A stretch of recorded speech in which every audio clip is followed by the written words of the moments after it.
قرآن کریم میں اللہ رب العالمین نے فرمایا قل هل ننبئكم بالاخسرین اعمالا الذین ضل سعیهم فی الحیاۃ الدنیا وهم یحسبون انهم یحسنون صنعا۔ اے نبی آپ فرما دیجئے کیا ہم تمہیں بتائیں کہ اعمال کے اعتبار سے سب سے زیادہ خسارے میں کون ہے؟ الذین ضل سعیهم فی الحیاۃ الدنیا، یہ وہ لوگ ہیں جن کی دنیاوی کوششیں تمام تر رائے گاں چلی گئیں، برباد ہو گئیں۔ وَهُمْ يَحْسَبُونَ أَنَّهُمْ يُحْسِنُونَ صُنْعًا، اور وہ اسی بھرم میں، اسی گمان میں پڑے رہے کہ ہم کوئی اچھا کام کر رہے ہیں۔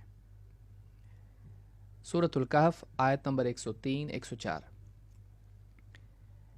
یہ بڑی تنبیہ والی آیت ہے، بڑی سخت آیت ہے، جس میں انسان کے برے انجام کے بارے میں خاص بات بیان کی گئی ہے۔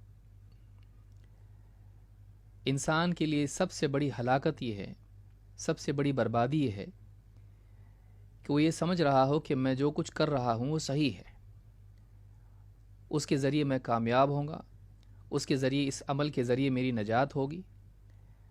لیکن جو عمل وہ کر رہا ہو وہ عمل ہلاکت والا، بربادی والا ہو۔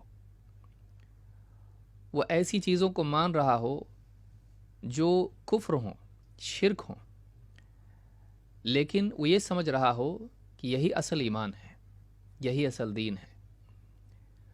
وہ ایسے اعمال کر رہا ہو جو بدعات ہوں، اللہ کی شریعت سے آزادی اور اللہ کی شریعت کے مخالف ہوں، لیکن وہ یہ سمجھ رہا ہو کہ میں جو کر رہا ہوں اللہ سے قریب کرنے والے اعمال کر رہا ہوں۔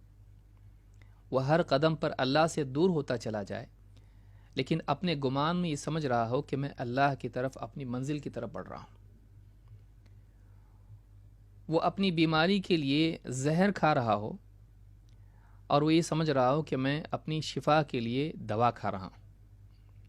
اس سے زیادہ بدقسمتی اور ہلاکت اور بھیانک بات انسان کے لیے کیا ہو سکتی ہے کہ وہ ہلاکت کے راستے پر چل رہا ہو اور یہ سمجھتا ہو کہ یہ نجات اور کامیابی کا راستہ ہے۔ ایسا کیوں ہوتا ہے؟ ایسا اس لیے ہوتا ہے کہ انسان کامیابی کی سب سے پہلی شرط، کامیابی کا جاننا، کامیابی کے راستے کا جاننا، اس شرط کو ضائع کر دیتا ہے۔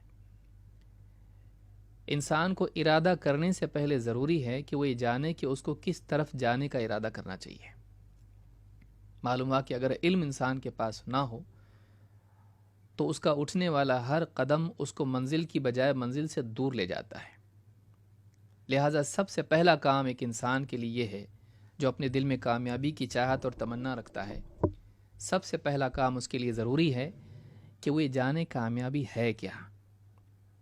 وہ جانے کہ کامیابی تک پہنچنے کے لیے، کامیابی کو پانے کے لیے مجھ کو کس راستے پر چلنا پڑے گا۔ وہ یہ جانے کہ اس راستے پر چلنے میں کیا رکاوٹیں ہیں۔ وہ یہ جانے کہ اس راستے کی رکاوٹوں کو کیسے پار کیا جاتا ہے۔ وہ اپنے داخل میں اپنے عیوب کو جانے جو منزل تک پہنچنے میں اس کے لیے رکاوٹ ہیں، اور نہ صرف ان عیوب کی معرفت اس کو ہو بلکہ اسی کے ساتھ ساتھ ان عیوب کا علاج بھی جانتا ہو۔ ان تمام چیزوں کو جانے بغیر ایک آدمی اگر کامیابی کے منزل کی طرف دوڑنے کی بات کرے تو اس کی بات واقعی کامیابی کی طرف لے جانے والی نہیں ہے۔